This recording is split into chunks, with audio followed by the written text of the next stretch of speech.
What is going on, everyone? Welcome to this week's Pardon the Disruption. This one certainly will not disappoint. I'm your host, Matthew Potter, short sale guy, hedge fund connection, and co-founder of the Family Tree at Real Broker. Let me know if I can help you grow your business. Real quick, for those that are tuning in for the first time, just want to give you a breakdown of how we're doing things around here. We have 5 questions. Every one of our esteemed panelists will get 1 minute to go ahead and respond, and then after that, chop it up for 2 minutes. We're going to go ahead and start with intros. Right now, I see Mr. RJ Bates, this, that, and the third down in Dallas, Fort Worth. Go ahead and introduce yourself. What's up, everybody? RJ Bates. Excited for today's episode because after 3 months of being absent, Eric Brewer is back. So shout out to Eric. Shout out to CJ for being sponsored by Nike today. Shout out to my belts. They're looking shiny. And shout out to Potter for already being a socialist as far as judging goes before the episode even started. So excited. I mean, to be fair, RJ, the only thing I was judging was your horrible lack of... Never mind. We're going to leave it alone. All right. Next up, we got CJ out in Richmond, Virginia. Go ahead and introduce yourself to our audience. Chris Jefferson, man, Richmond, VA, the U. Fellas, good to see you, right? Somebody like RJ Bates claims to be so excited. He only smiles when I speak and respond back and give answers. So shout out to him. Stephen Trang is here. Happy birthday, Stephen. It's good to see you. Eric, you look good. All right, it's good to see you again, man. You look like you're in a Regis office. I thought you moved to a new building, but good to see you. Potter, my brother, what's up, man? Always a pleasure. Let's rock and roll, man. Let's go. It's going to be a fun one today. All right, next up, we have Mr. Disruptor himself, Steve Trang. Say hi to the people. So I see what happens here, right? So every time we start the show, RJ talks some nonsense, CJ talks some nonsense, and then he gives a compliment to the host, to the judge. So I see the strategy now, right? Shout out to the U and shout out to Potter. I feel like we got a bit of an intervention here. Like the guys are trying to tell me something. We got Brewer looking like we're at the Olympics, about to hit the slopes or something. We got CJ with the Nike. Like, it just feels like you guys are trying to tell me I've gained too much weight or something. I appreciate your guys' kindness and saying this subtly. Looking forward to today's show. New Year's resolutions start on December 14th, Steve. Come on. Let's get going. Let's get in the gym. All right. Last, certainly not least, we found him. Thank you for the milk box, the search. We have Eric Brewer, the mayor of York, Pennsylvania. Say hi to the people, Brewer. What's up, everybody? It's good to be back. I don't know that it was 3 months, but I had been gone for a while. I was working on some important stuff, meaningful work with people I really like being around. So today's kind of cool for a change of pace because this resembles none of that.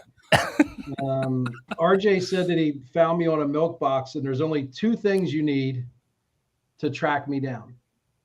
A text message, which he's proven he's incapable of, and a deal. If you either one of those things hit my inbox, you can find me. But RJ hasn't done a deal since he did 55 in 40 states or whatever, like back in August. And so I'm looking forward to today so I can go back to the important, meaningful work with people that I like. We're very privileged that you took a break just for us, Brewer. We appreciate that. Thank you. Yes. All right, we're going to go ahead and get into it with question number 1. Democratic senators introduced a bill outlawing hedge funds from owning single-family houses. What are your thoughts? Start us off, RJ. Man, so I posted this on my TikTok and Instagram last week, and it just went insane in the comment section. And I'm frankly just shocked by the American people. I mean, their reaction was, this is amazing news. This is great. This is exactly what we want. We're going to vote for it. So it's clearly what the American people want. What are my thoughts? I mean, it's the same thing that I said when we talked about DeSantis wanting to get rid of or outlawing Chinese citizens from owning real estate in Florida. it's a slippery slope when the government starts mandating who can own and not own real estate. What stops them from eventually saying, hey, you can only own 2 properties? I mean, we're going down a path that I just personally don't like. And I don't think anyone sees it that way. They see that this is a good move, and I disagree. There we go. Yes, RJ, your chat section was amazing on Instagram. All right, CJ, what about you? What are your thoughts on this? For shout out to RJ Bass, for somebody that believes that the government shouldn't intervene. Why would you support government intervention? RJ, here's what's going to happen. Here's what this really actually means in reality. See, prior to the Great Recession, hedge funds weren't able to buy single family houses. It became an asset class back during the Great Recession. That's when this whole thing started. We've been on this run up of cost of living, right? Of inflation for the last 14 years. So here's what's going to happen. We've all benefited from selling the hedge funds over the years. I certainly have. RJ, I know that you have. We all have, right? But what happens when people's wages don't continue to go up? We have hedge funds that own 35% of single family houses across the country right now within the last 14 years. So that means in the next 14 years, they could potentially own 70% of single family houses.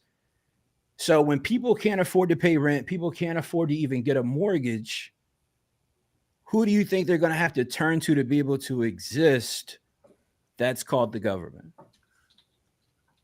Ooh, there we go. Deep dive from CJ. All right, Steve, what are your thoughts on this? I don't think it goes far enough. I think we should not only outlaw corporations from having properties, we should also outlaw landlords having properties, right? If you look at my TikTok, people hate landlords. We should outlaw landlords. And then we should also, after that, start identifying like particular demographics, right? Certain demographics shouldn't be allowed to own houses. And I think at the end, we should just have no one being allowed to own houses. We should just have it all owned by the government. I think that's probably the best solution. Just have the government own everything. I think at that point, everyone will win because everything will be affordable and well kept and optimized. I think that's the ideal solution. I absolutely love that regardless of what the calendar says, 420 Steve just showed up for this show. So that's great. We appreciate it. All right, Brewer, what are your thoughts? It's difficult sometimes for me to respond to this stuff because there's like keywords or buzzwords that trigger me, like democratic. So like I feel like, and I've realized that when a Democratic senator introduces anything, my knee-jerk reaction is to dislike it. So that's not fair, right? I should be a little bit more open-minded. So let's work by, no offense, CJ, like nothing against you as a Democrat. By the way, Chris Potter, because RJ consistently attacks Matthew Potter for being a socialist. You were sending off some socialist vibes there with nobody can own anything at a commercial level. It's all got to be. I'm surprised affordable housing didn't leak in there somehow. It did actually very early on in your response. But the reality is, I think if you really look at the core of what we're being told is that there's a lot of things that like people owning a home and having a place to call their own, and how that affects everything from like addictions to the family staying together to all of this, building wealth. It's the number one way they say that the average American blue collar person has the opportunity to build wealth. I think there probably needs to be some control where it's not like what CJ said. I mean, it's crazy to think about corporations owning 70% of housing. I think would be excessive. It's hard to imagine that would happen, but I think there has to be this compromise. It can't be overregulated, and I don't think it can just be left for the market to dictate. I think it's a very, like someone else said, a slippery slope. I think it's a decision needs to be made, and there would be nothing worse than doing nothing, in my opinion. Okay, so we're just blurring all of the lines together. The facts that CJ just strolls out there, we're talking about hedge funds. We're talking about institutional buyers. They own 3%, not whatever astronaut 35% you throw out. What are you talking about, CJ? Are you rebutting? You want to rebut right now, or you want to wait? Go ahead with whatever you just made up. I'll be respectful to the platform, then I'll fucking ether you afterwards. Go ahead. Would you just do a Google search after I responded? I got you, man. I'll give you a second. Keep looking on Google. So you're Keep looking on saying Google. Wait for Steve. Keep looking on Google. hedge I don't know, funds it's 35%. 35%? 35% is an astronomical number. Listen, I'm wondering, are you including apartments here? Are you including REITs? What are we talking about? Because it's not hedge Listen. funds. Listen, institutional. What's the stat, RJ? Institutions own how much of single-family homes right now in America? 3%. All right, it's 3%. Let's just say it's 3%. How long do you think that continues to compound if we don't do something about it? Whether you could call it 3, you call it 6, you can call it 2, you can call it 1. The fact of the matter is still the same. People can't afford rent right now. I don't know what rock you're under. People can't afford rent right now. People can't afford mortgages right now. Housing is continuing to go up. People's wages have not gone up. Look up that stat if you got time, right? People's wages have not gone up, RJ, in the last 14 years, bro. How do you think people are going to be able to afford this when hedge funds, institutions can purchase these properties at margins that don't work for you? They don't work for me. That's why we wholesale to them for 2020 to 2022. So let me ask you this, because great points, right? So this was introduced by the senators in Washington State and Oregon, where hedge funds don't buy deals. So for your friends that can't afford the rent in Portland, Oregon, how's this going to fix their problem? No, it's a nationwide problem. It's not a state to state issue. This is a nationwide problem right now. So the senator of Oregon now cares about what's going on in Ohio. But what's to stop it from like hedge funds can't own properties to like, okay, CJ, you're only allowed to have 5 rentals. No, right? Look, like, don't be mistaken. I know you guys are like, you get hard for the Republican Party. Listen, man, I'm not saying what the answer is. I think you guys are grossly mistaken. I'm not saying Chris Jefferson has the answer. I'm acknowledging the problem that you were not acknowledging as investors because we directly benefit from selling properties to institutions. That wasn't the question. And also, I would just like to judge, if you can just enforce this. I'm tired of being besmirched and smeared on the show. I did not vote for Biden. I do not identify as a Republican. This is insulting. Insulting. I hate this. CJ, I think what you said were two accurate things, but what is the correlation between wages and the 3% of property that are owned by institutional? Like how does that solve inflation? What's the direct? Would you agree or disagree, Eric, that when you sold deals to hedge funds, I'm sure, right? You do a ton of business. All right, you haven't. All right, but for those of us who had the properties that they purchased from us, they take it to a market rent or they take it to a market rate to sell it, right? Ideally, the business model is to take it to market rate at all times. Like that's the model, and the model is to create margin because they don't look at the asset like we do as it's a house. They look at it as an asset that they can turn money on and create margin to get returns for their investors. So as they go for market each and every time, I mean, what's the fail safe? Like what I don't think they push for market. They push past Eric, market. Hold on a second, real quick. Eric, you just acknowledged in your response that something's got to be done, right? They're going to continue to buy up, continue to buy up, continue to buy up, and it pulls properties from people that aren't like us. They only have the opportunity to create wealth in this country, generally from their home. So somebody who bought a house in 2015 and they sold it in 2020 or 2022 and they made $100,000 or $200,000 from selling that house, bro, that's life-changing money for somebody. For you, it could be peanuts. But for them, that's life-changing generational money that allows them to be able to get to the next level. And we're compressing that over time. So maybe it doesn't affect us in our lifetime, right? But then what happens as generations continue? What happens to our children? What happens to my children, your children? Like what happens? I think at some point, CJ, or you're talking about like the rents keep going up, right? Because I don't agree with you that they push it to market rent. I believe they push it past market rent, right? So I mean, that's even a stronger argument for your position. Yeah, because right? But no, we all do. That's the problem, though. Right. But my point is eventually there's downward pressure on the price because you can't keep raising it forever, right? If you keep raising forever, you're not going to have it rented. They can't keep pushing it forever.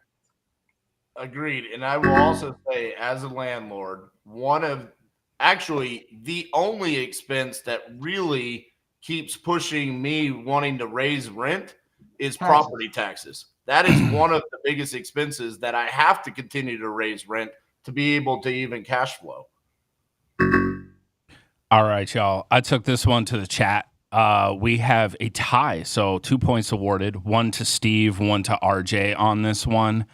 Definitely good, healthy discussion there. All right, we're going to get into question number 2. Reports. I have a technical question before we go to round 2. If any of the participants don't pay attention and don't want to do their job, can we go to the chat to get an answer? Certainly. Is that okay if we just do that? Yes, absolutely. Feel free to go to the chat. It goes, okay, got it. It's like All RJ, right. it goes both ways. Question 2. Reports have shown that people ages 30 to 64 are encountering harder standards of living than their parents. How do generations prepare to exist in this new economy? Start us off, Steve. I mean, I think if you look at the fact that if you're not able to live the life you want based off your current situation, then do something about it. I think that's kind of consistent with my message last week of, like, don't be a baby, right? So I think you got to first take stock and have the self-awareness to realize, okay, this is not what I want. But then you got to ask the question, what can I do about it? Because I think the general position for 80 to 90% of the country is like, this sucks, and then it's someone else's fault. So I think if you don't like a situation, you could do something about it. You can change careers. You don't have to, social media is always pushing entrepreneurship. It doesn't have to be entrepreneurship. It could be trade school, right? It could be some other industry. So I think the first thing is if you're not happy with your current situation and you're not making the kind of money you want to make, is look at some other skills you can acquire to change your situation, because most of the people won't, and you can improve your own current situation as a result of that. There you go. All right, Brewer, what are your thoughts?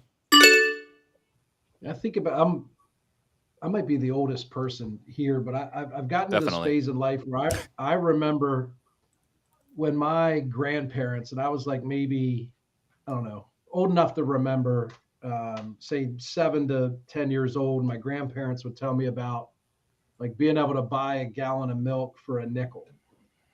And like, it just seemed crazy, right? Because at that time, people were making $7, $8, $9 an hour, and a nickel was like a meaningless amount of money. And I think now we've just gone, so that was what, 40 years ago? And enough time has passed where, like, for people that are old enough to remember what prices were 10, 15 years ago, inflation seems absolutely crazy. But over the last 100 years, this has happened realistically every 15 to 20 years.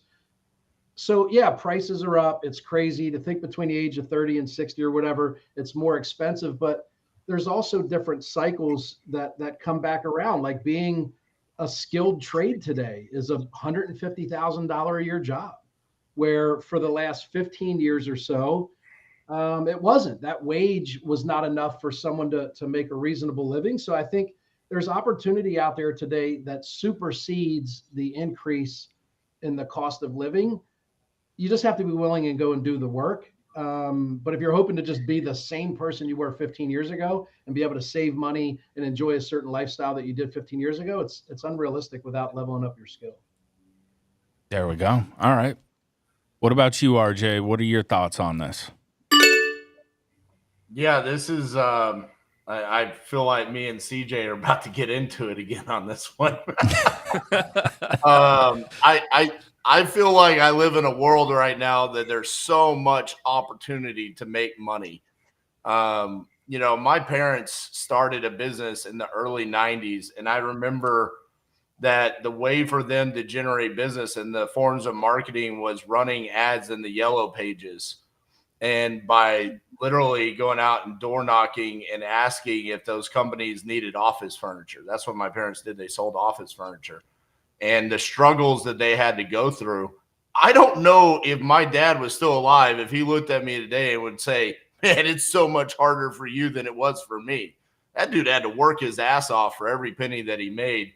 And to be quite frank, it's pretty easy to make money nowadays with the opportunities that we have with the internet, social media, the ability to reach masses. And I get it. Most people are going to say, well, I don't want to be an entrepreneur. Well, then that's the choice you're making. You're making the choice for it to be difficult if you're not willing to capitalize on the opportunities that exist in front of you in today's time and age. There we go. Okay. All right, CJ, what are your thoughts? I think it's unfortunate. I mean, think about it really, right? If you're 30 to 64, Brewer says go to trade school. You go get an apprenticeship. What does that last, Brewer? I think, is it 1 year, 2 years? 2 All right. years. So you're apprentice for 2 years. You got to go work for somebody. Sure, you're making 150,000, but here's my perspective, I guess. Look, I mean, again, people aren't getting paid more money, right? And what's unfortunate about that is here's what happened during the recession. And it's interesting how we've gotten so far removed from gaining perspective from it. Corporations understood something specific during the recession, that regardless of how bad it got, that you still had to show up for work if you were an average everyday American. They figured that out. And so what they started doing, they started building campuses at big major corporations. They started adding cafes to the building. They started putting gyms at the building. They started adding entertainment just to make sure that you came to work, because they've simply realized that's why people don't get paid more now. Why would I pay anybody more that works at a major corporation if I know that you don't have a choice but to have a job so that you can exist? Right? You're not going to want to not exist. You're not going to want to not be able to have the life that you currently have. So, how do generations prepare to exist in a new economy? There's only one answer. You got to figure out how to make more money, whatever that looks like for you. Yeah, well, I think you got to figure that out. But I think the other thing too is I genuinely believe that there's plentiful opportunities if you're willing to go out there and get it, right? And so, one of the things for me, one of my passions with real estate disruptors, creating 100 millionaires, is I'm trying to push entrepreneurship. I'm trying to push capitalism, because the more successful people that are out there, it all goes downhill, right? If everyone here makes twice as much money, we spend twice as much money, and we're able to go to nicer restaurants, buy more products, the velocity of money is moving along, right? The biggest challenge we have is that everyone today is trained to go to school, right? To go to college, to get a good job, so you can go work at a corporation and then be happy, right? With that lifestyle. Like a lot of us, I don't know if all of us, but a lot of us here, I think on here, like the Rich Dad Poor Dad opened our eyes to another possibility, that there's another way to go through life. And my hope with real estate disruptors was to push that message out there. But I think the more that people are aware there are other options besides the traditional going to school and working in a corporation, I think that solves your concern specifically here, CJ. Yeah, I mean, hopefully so. But people got to be able to survive, right? I mean, look, if you want to go to trade school, bro, you got to have resources to get there. It's not free, right? Somebody's got to be able to pay for it, bro. And so, when I hear all these things, right? Like, I'm privileged, but I can say that. I'm not ashamed to say that. I can say that I grew up upper middle class, right? Like, but things aren't lost on me though either. I just had a board meeting this morning, organization I'm a member with, RJ's favorite organization. You should donate. Housing Opportunities Made Equal, right? That is focused on fair and equal housing for people throughout the country. And just the harsh realities, if you go into the communities that are disenfranchised, people don't have the resources that you think.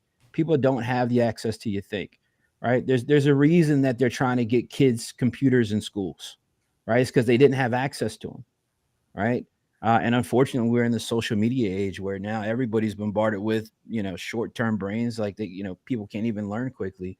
So again, it's just unfortunate. Yes, that's true. But at the same time, they're also exposed to other things as well, right? Like I said, like the concept of entrepreneurship. Like one of the things that we've talked about on PTD months ago was like everyone on social media appears to make everyone that's not an entrepreneur feel bad about themselves, right? Like that's kind of the message. I'm an entrepreneur, I'm cool, and so on, right?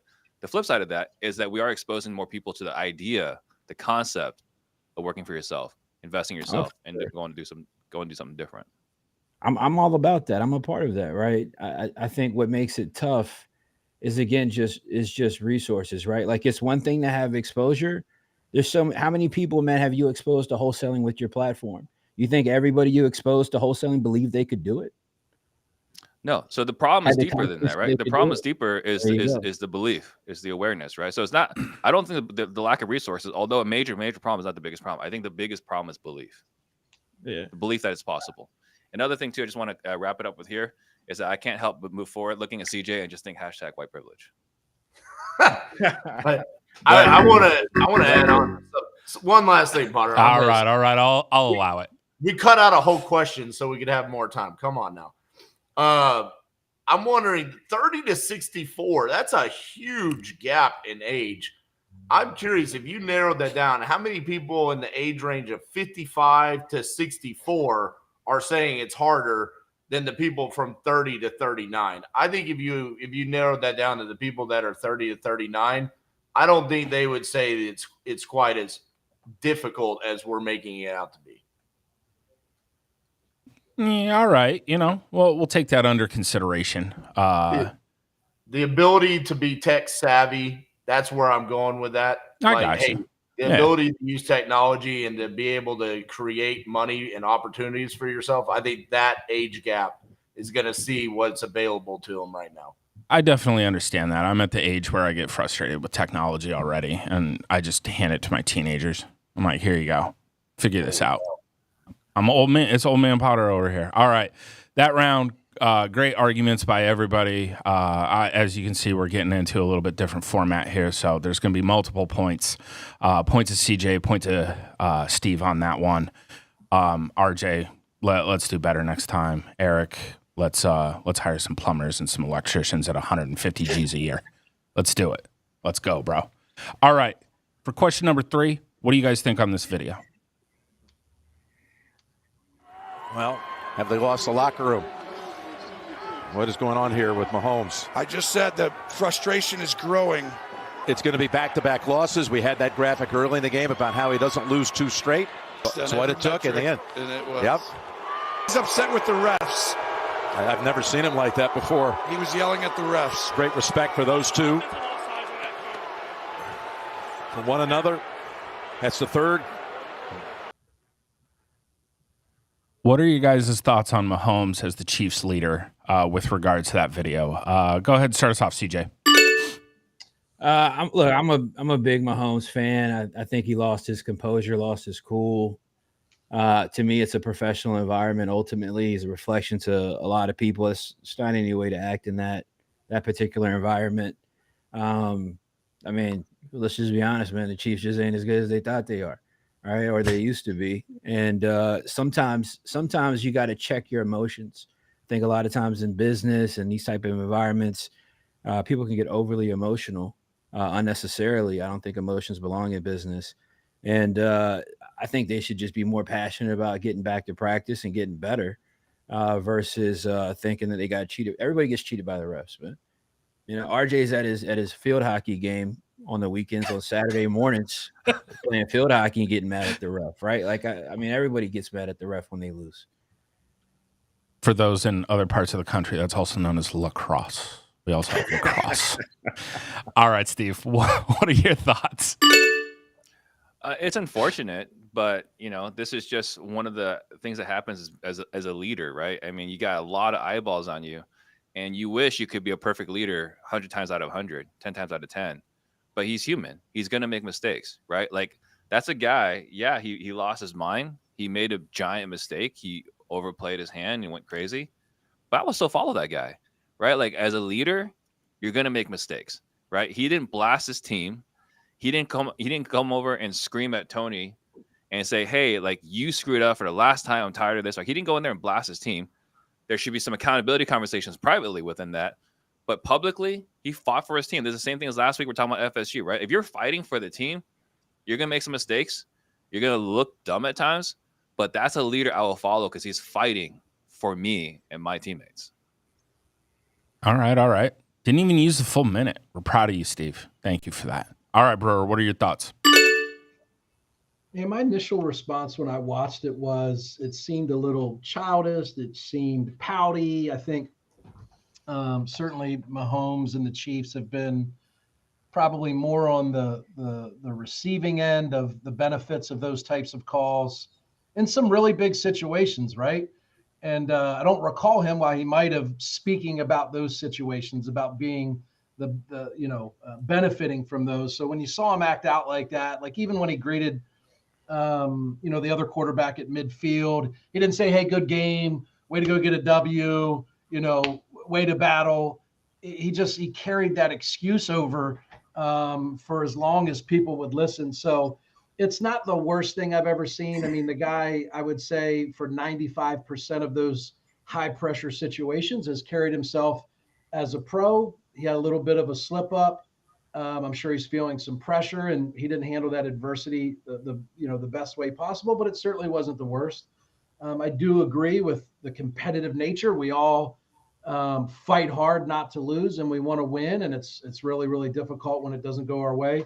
I would have liked to see him take more responsibility, say, hey, would have been real easy to say we shouldn't have put ourselves in that situation where one call, could make or break. I mean, they had plenty of opportunities. They realistically should have beat Buffalo by 2 scores. So I understand it. It is human. I think he gets a little bit of a pass here, but it smells of entitlement, right? Like he's got some wins under his belt. He's had some success, and it almost feels like he's becoming a little entitled, and I don't like that. Yes, indeed. All right, RJ, what are your thoughts? Oh, dude, I loved it. I completely disagree with these three. That's the guy I want playing quarterback for my team. I want to see the fire, the passion behind it, and the message behind what he was saying. It wasn't that he got robbed. It was actually he was talking about the NFL needs to protect their brand, where at the end of these games, we need to stop talking about the referees and we need to be talking about the amazing plays that the players are making. His point is that Travis Kelce making that play, we got robbed of that being one of the greatest all-time plays in NFL history, potentially. And the comment that he made to Josh Allen at the 50-yard line, I loved. This is a team that he could potentially be facing in the playoffs. He walked right up to Josh and said, that's the worst call ever. AKA letting them know, like, hey, for a fact that you should have had an opportunity to do a game-winning drive there at the end. You got lucky that you walked out of here with a W without having to earn it. I loved all of the messaging, even the subliminal mind games he was playing with Josh Allen there. He's not the coach. He's not Andy Reid. He's not the person that's supposed to stand up. He's supposed to be the player. He's supposed to be the passionate locker room leader there, and that's who I would want leading my locker room. I love Mahomes. So there's 3 things here. First, I think, he looks really bad in front of the eyes of all the Swifties. Right. I mean, like the reason why the Chiefs are such a big deal right now is right. It's because of the Swifties. B, if you were the Bills and you lost because of this, you'd be pissed. Like it's an obvious blown call. Right. And then third, like Tom Brady is a complete jerk on some of these post games where they lose and no one says anything about that. How come Tom Brady gets a pass? But Mahomes doesn't. He's not gotten a pass. They've talked about that for years, about him just walking off the field and not, congratulating the quarterback at the 50-yard line. I loved it then. I still love it now. I mean, and here's the thing. It wasn't an obvious call. Tony looked at the ref and asked if he was on the line. There are videos that have come out where he was on the same side as Von Miller or whoever the other player was. Then why didn't the referee tell him to back up? And do your job. You can't rely on someone else to do a good job. I thought they said he didn't do a lineup check. He did. He walked up, he looked at the ref, and then he looked back at the ball. He did. But you can't expect someone, typically, right? Normally the refs. It's a courtesy. Yeah. Yeah, it's a courtesy. It's not a requirement. That's true. Same thing happened to Terry McLaurin last year, man. I mean, it's a game of inches. So to say that, again, I think if you flip it, and a defensive lineman was over the ball like that, and he sacked Mahomes, and the game was over, they'd be freaking out. So I get that we want that's the definition, RJ, what you're talking about is scripted. We want to have a magnificent finish, and we want to have this play, so we're going to not make the right call for entertainment purposes. We still saw the play. Honestly, it's probably getting more attention because of these circumstances than it would have if he just made the play. So listen, I don't know, Eric, you don't strike me as someone that ever played football. You don't seem very athletic. So here's the thing. I actually played football. I actually wanted to be a football coach. It's not a courtesy. I wonder why you aren't. It's because I decided to coach real estate investors instead. Got it. So there's more money in that. Okay. Now, it's not a courtesy. It's every single play. The wide receivers that are on the line of scrimmage ask the referee, am I good? Yes. If you're not, they tell you, yo, back up, back up. Like maybe the ref was so blown away by how far offsides he was. I mean, he was off by like 12 inches. It wasn't are you off by 3 inches? Zero impact on the play. It doesn't matter. You're off. Like the what do we talk about when we're playing sports, right? Like, hey, you have to be good enough to beat the other team and the officiating. You can never let the officiating be the determining factor. RJ, if he looks for approval and he doesn't get it, what should he assume? He should assume that he's good because the referee's not without approval. And why even look? Why not just not check and they'll tell me if you? No, Eric's saying if you're asking for acknowledgement and somebody doesn't acknowledge you, so like this is what he's saying. I'll say it so you can understand, RJ. Football. So when you send me and Eric a deal, and then we don't respond, that's a response. That's a response, bro. The deal sucks. No, I text you back and say slow feed don't eat. I use your own line against you. And in this case, he looked at the ref. The ref didn't say anything. He's good. That's not good. If you're good, they would go, you're good. They wouldn't. No. They wouldn't. They're supposed. They do it every play. They either say you're good or no, back up, back up. He didn't say you're good. He didn't say anything. He just exactly. You said he either good. says you're good or he says back up. If he didn't say anything, he's not saying you're good. I would go, I might want to back up. That'd be a false start if you backed up. I think the lining up is where you screwed up. If you you're backed allowed up to at that move. point, it'd be a false start. Oh man, But that's a pre-snap flag. You still would have had the opportunity to run the play. Ooh, there you go. Now the clock's running. All right. The clock's running. All right. There was a minute 40 left. Time was not a problem. It's not like it was the last play of the game either. It was just under 2 minutes. All right. So on that round, going back to the initial part, I'm with Eric on this one. Like I've been a huge proponent of Mahomes being a little bit overrated and acting like a big baby at the end. That's the vibe I got on it. So point to EB kicking it in the 1984 sweatsuit over there. We love it. Thank you, Brewer. Absolutely. Hey, real quick, wanted to give a shout out to Pat Hilton and Acoustic Force for sponsoring today's episode. Go ahead and check out this ad. The world is changing. So is the world of business. It's never been easier to get your message out to the entire planet. Let me help you crack the code today. My name is Pat Hilton. My social media agency can produce you the same custom digital content that landed me on stage at the biggest business events in the world. I've rocked the roof off with the best digital marketers in the game. Getting social media content filmed and produced for your business is now as easy as ordering a cup of coffee and hopping on a video call with your friend. We find trending topics in your niche, coach you through recording in the comfort of your home or office, create engaging clips and graphics, then upload them online and manage all your social media pages. Bring your brand to life. Contact Acoustic Force Media today.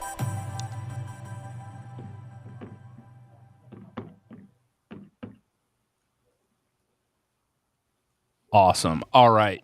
Next up, keeping on the sports train to everybody on the panel except for RJ's favorite sport, baseball. Next question. Does Ohtani deserve a $700 million contract from the Los Angeles Dodgers? All right, go ahead and start us off, Brewer. I mean, the short answer is yes. The guy's a generational talent. He plays two positions at the highest level.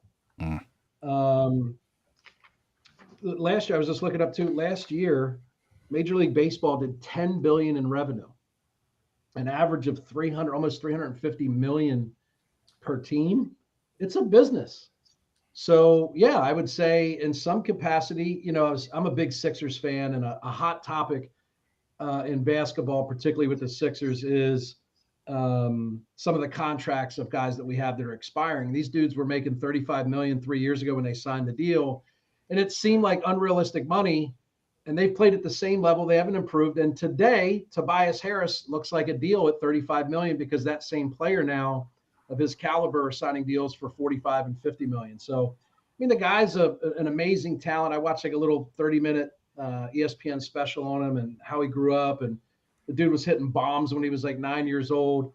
He could arguably be the best baseball player of all time 10 years down the road. I'm sure it was a calculated decision that the Dodgers made. By the way, the Simpsons or somebody projected that he would be on the Dodgers, which is kind of crazy. It's another one of the predictions that they've had that makes absolutely no sense. So yeah, I'm excited to see him in LA. He's going to get even more publicity than he would anywhere else. And I'm sure they made the decision with their revenue in mind, and he's getting a small cut of a much bigger pie. There we go. Hey, way to bring basketball into the answer as well, bro. We appreciate that as always. And yes, I'd love to play RJ in basketball and see who's an athlete. There we go. Dude, hey, look, we're going to get that PTD pickup game going. And yes, the Simpsons did predict this back in 2020. They actually did. All right, RJ, what are your thoughts on Ohtani? Yeah, I think he deserves it. And to Eric's point, I mean, he's a top player at two different positions. Looking here, the top paid pitcher was making $43 million. And the top position player was making $40 million. So based off of that, they're kind of getting a discount considering what he brings to the organization. And on top of that, just being on the West Coast, specifically LA now, and not being in Anaheim anymore, the amount of attention that they're going to get with having him there, it's going to kind of remind me of the days of Ichiro in Seattle, but I think it's going to be even more crazy. As a Rangers fan, I wish he would have come here. I know we were in talks to try to get him, but I think it's a great move by the Dodgers. I think it'll only benefit them, and I think he'll go down as one of the greatest players of all time. So I think he absolutely deserves it. There we go. RJ Bates, the official spokesman of Ohtani and the Los Angeles Dodgers. All right, CJ, what about your thoughts? $700 million. Yeah, I think it's been said. I mean, I think he's worth that. I mean, this guy's a star. He's got global star power. The return that the organization is going to get on this investment is going to be astronomical in terms of market reach, in terms of merchandise. I think I read that the guy deferred a ton of his salary because he's already making so much money just from endorsements. I think $45 million a year, something I saw just in endorsements. Yeah, I mean, look, kid's a stud, man. I mean, you pay what people are worth, and you do what you got to do. Absolutely. Love that CJ brought in the deferment there. He's taking $2 million a year over 10 years and then $68 million a year after that. And yeah, he's got $45 million in endorsements, and opening day tickets for the Dodgers are $900 standing room only. Right there. There you go. Marketing machine. All right, Steve, what are your thoughts? Tickets. Brewer. Yeah, I mean, it's without a doubt. I mean, like what these guys already said. I just want to first start off with I'm disappointed that RJ is just only bringing race into this and just comparing him to Ichiro versus another baseball player. I want to start off there. Second, you're worth what the market bears. And not only did he get that from the Dodgers, but he also got it from the Giants. The Giants are actually disappointed. Like, hey, like we made him the $700 million offer, and then he went dark. Kind of like us in wholesaling sometimes. If we didn't do it right, we make an offer and the seller disappears. And then I think, for baseball, it's not about getting a 5X ROAS, or return on ad spend. It's like, will you be profitable on this? And the answer is absolutely yes. So I think, to RJ's point, top player, or RJ and Evie's point, top player in two important situations. So I think without a doubt, and just to follow up on Chris's point, as far as the deferred payment, this guy did a creative deal with a balloon payment, right? Or a subsequent payment after all this.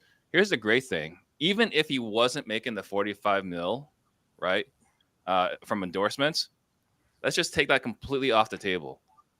He's got a $700 million contract, right? He can get tax-free money for the next 10 years because he can do what all these top-level CEOs do, where you don't get income, you get loans based off of your net worth, right? Get loans against your stock value. In this case, his contract worth. This guy is only had to pay taxes on this $2 million, but he's going to be able to live if he wanted to on 10, 20, $70 million a year because he can get loans against his net worth. Steve, immediately when you started bringing up me and race, 3 Disney attorneys just walked into my office saying, "I told you so." So I appreciate that, man. Well, I retweeted that one tweet, so just to help you out. Really appreciate that. No, the reason why I brought up Ichiro is because they're on the West Coast, just like in Seattle. bringing over the Japanese media. I think the Japanese media. Unlike the other hundreds or thousands of baseball players on the West Coast. Kershaw, right. He's not on the West Coast. Do the Japanese media flock to Clayton Kershaw? No, they don't. Yeah. Randy Johnson and Ken Griffey Jr., they didn't play for the Mariners. Anyway. Whatever. you get my point. I think the best part about this is bringing up the deferment is that he literally doubled down and like not only did he get the greatest contract ever in Major League Baseball history, but then even went out and beat Bobby Bonilla and was like, I'm going to have a better Bonilla day than Bonilla himself. Bonilla day of all time. Crazy. Yeah. And I think I saw that it matches up to where when Bobby Bonilla gets his last payment is when Ohtani starts getting his.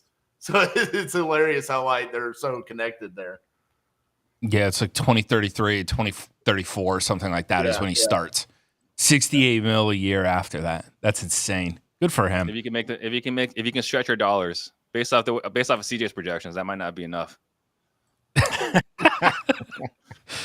That's only if the hedge funds buy all the homes.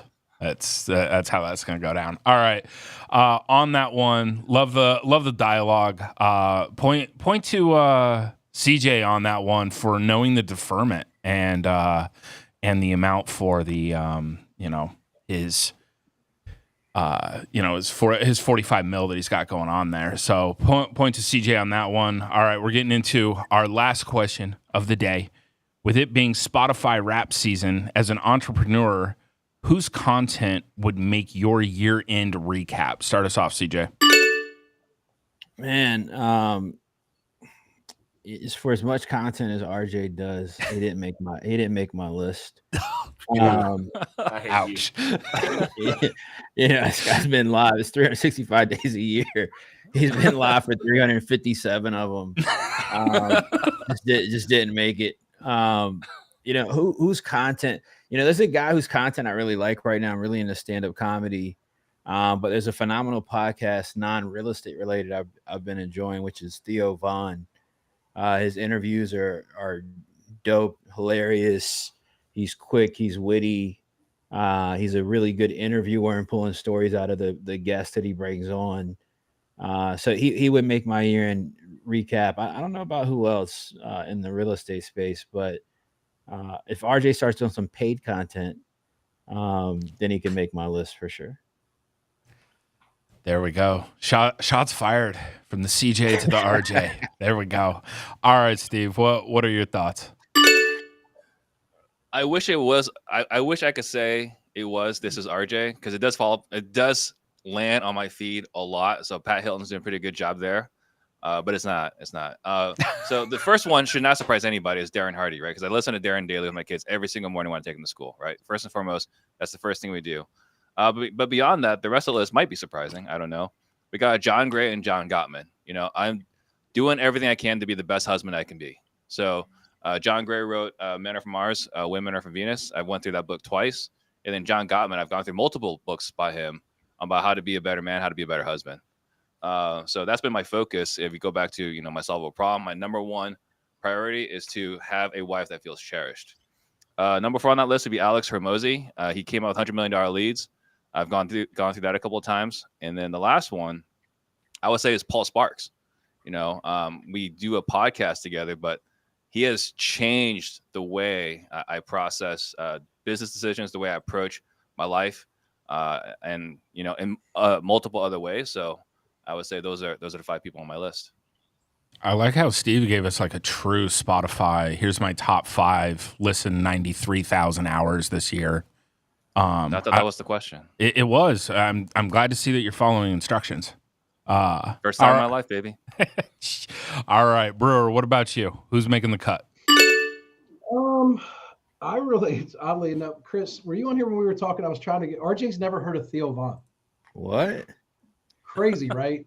Dude has like this unique knack for, he goes through these long periods of like serious dialogue where he gets like meaningful answers out of people, and then he does some of the most ridiculous you've ever heard. So it's a really cool combination. Theo Vaughn, I watch a lot of his shorter clips, like on TikTok, and I literally find myself like laughing hysterically out loud at some of the stuff he says. Joe Rogan, for me, has always been a great interviewer. He has the knack to get some people that historically don't say a lot, and he gets them to open up on his platform and get them to say some rather shocking stuff. I spent a lot. If you haven't seen the Joe Rogan Mike Tyson interview, it's one of the best of all time. So those would be my two favorites. Very nice, very nice. All right, last, certainly not least, Mr. Hello, this is RJ. What about you? Yeah, so funny enough, I give Steve all kinds of crap, but he actually made my Spotify Wrapped. He was one of my top podcasts listened to. Really, it's only when I listen to myself on Pardon the Disruption. That's why he made it, but he was there. Robert Wensley, what he's doing with Investor Lift and their YouTube channel, I think is incredible. They're flying around the country. Like, they just released a 2-part series with Pace Morby. They've did stuff with Jacob Blank. They've done stuff with Naaman Taylor, just other different people where it's like behind the scenes, actual real life footage of what's going on. So I think the Investor Lift YouTube channel has been like awesome the past couple of months. And then Ryan Pineda, I think the different guests that he brings on his podcast, it's really intriguing to see. Like, when I was there for his podcast, the guy that came in right after me was a guy talking about you need to drink your own urine. And I had to watch the podcast because it's like, what are we talking about? It's just really intriguing. But I really don't try to consume a whole lot because there's so much out there. I think you can get lost and kind of fall into that shiny object syndrome of following different people. So, yeah, you're right, Eric. I don't know who Theo Vaughn is because I kind of try to stay in my own little bubble. Unfortunately, Steve's a part of that bubble, so maybe that's part of my problem. That'll be an awesome 2-part series where they have the guy that likes to eat ass followed by the guy that drinks urine. Little business up front, party in the back. Little combo unit with RJ and the urine guy. Bro, All right, we just went to explicit. That was So the CJ, text that I sent you in confidence. I cannot believe you just told everybody. CJ leads us off with the F-bomb, and Eric wraps up a nice bow with that. Happy birthday, Stephen Trang. Hey, can I just throw out that when CJ did throw out the F-bomb, like, I was actually frightened by the look on his face. Like, I think he was actually mad at me. Nah, you couldn't make me upset, man. My life is too nice, man. I don't think CJ has the ability to be angrier for more than like 2 seconds. I think he's just too low key. There's no way you can see it. Too blessed to be stressed. There you go, EB. Shout out to CJ's bank account. Yeah, you're not gonna see Patrick Mahomes. I'm on your Wrapped, right? You are on my Wrapped, RJ. You are. Every time something comes across, I'm like, all right, I gotta see what Pat put together. The one yesterday, the consistency, dude, it had me dead. I'm not gonna lie. You know what that was? That's consistent as a tree, baby. Consistent as a tree, baby. That's right. RJ's over here. Hello, this is RJ. This is RJ. Are you about to pick up the tree, Eric? You better have planted it, bro. It died in like 7 days. It wasn't very consistent. Bootleg bush you sent me. It wasn't even a tree. It was like a shrub. Bush. You know you have to. I planted it in one of my rentals in the city. It's got like a little patch of grass this big. I dug it up and put it right there. It literally died in 3.5 weeks. Wow. Consistent. I tried. I watered it. I fed it. You don't feed trees. Maybe a little You Grow or whatever, Miracle Grow we put in there. Oh, man. All right. That's great. Hey, so the two that followed the instructions on this and gave us the full 5, that's going to be a point for RJ, a point for Steve. But since RJ was so mean to me in the pregame here, we're going to have to go with Mr. Disruptor as the winner today, even though RJ's in my Spotify, top 5. So with that being said, it's with questionable judging that Steve wins this week, but nonetheless, we have a winner. We have had a blast today with you guys. It's good to see everybody, including Vintage Brewer over there with the 1984 sweatsuit. I love that one. All right, we're going to go ahead and do outros. Steve, start us off as the champion today. I think just to appreciate this moment today, I'm gonna go back and watch Cool Runnings. Just really bring back those memories of the bobsled team. It's kind of how I feel at the moment. And then it was good. It was fun. It was a fun debate. I was a little worried too. I thought CJ was gonna have to pull up on RJ, but it looks like everything's gonna be all right. Looks like everything followed out. So great episode. I appreciate the new format. I hope everyone else appreciates the new format as well. I did put in the chat here, we're at 199 subscribers. So if someone would just be so kind to please just subscribe, get us to 200. It would really make my birthday, like CJ says. Every week, Steve's birthday around here when CJ shows up. Every week is. All right. Next up, Vintage Brewer. Go ahead and say bye to the people. Yeah, I had fun today. It was cool. Leon texted me a few hours ago and asked me to fill in for him. He was busy. Turns out doing things that he really likes. That's fulfilling with people he enjoys. He had to cross this off his list. I said begrudgingly that I would do it, but I'm glad that I did. It's good seeing everybody. That turns out I like most of you. Plus Steve was here, so it was good to catch up with everybody. And look forward to playing RJ one-on-one in literally every sport. Always good when you come in, Brewer. We appreciate it. He's got a red Solo cup he's drinking a mudslide out of right now at 3:30 Eastern Standard Time. So I don't think I have much to be worried about. RJ's always heavy on the Kahlua. He is. All right, RJ, say bye to the people. Yeah, man. Shout out to Eric for coming back. Especially coming back looking like the white Charles Barkley with his old 70s. The round mound of rebound. We appreciate you there.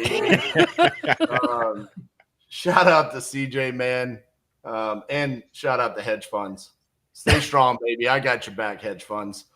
And then Steve, man, I really appreciate all those kind words that you said this morning. I just wish you wouldn't have put everyone to sleep while you were trying to introduce me on the Family Mastermind call. And then, Potter, always great to have you acting like China with your socialist judging. So appreciate you, man. All right. Calm down over there, Tink. All right. Last, certainly not least, CJ, say bye to the people. Bye to the people, man. It's always a pleasure.